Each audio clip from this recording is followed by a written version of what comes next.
এই সরকারের জন্য চ্যালেঞ্জ হচ্ছে আইন শৃঙ্খলা পরিস্থিতি স্বাভাবিক রাখা এবং জনজীবন তথা বাংলাদেশের পরিবেশকে শান্ত রাখা।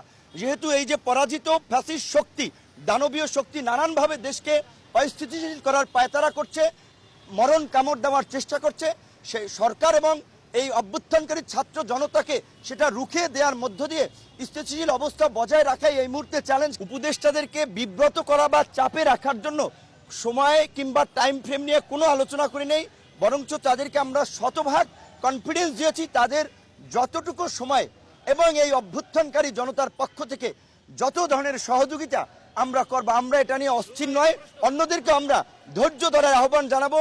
ডক্টর মোহাম্মদ ইউনূস ক্ষমতা লোভী না, তিনি ক্ষমতায় থাকবেন না। আপনার 111ও তাকে দায়িত্ব নেওয়ার জন্য বলা হয়েছিল, তিনি নেন নাই। আজকে আমাদের অনুরোধে নিয়েছে, যেটা তিনি বলেছেন যে তোমাদের অনুরোধে, তোমাদের কারণেই আমি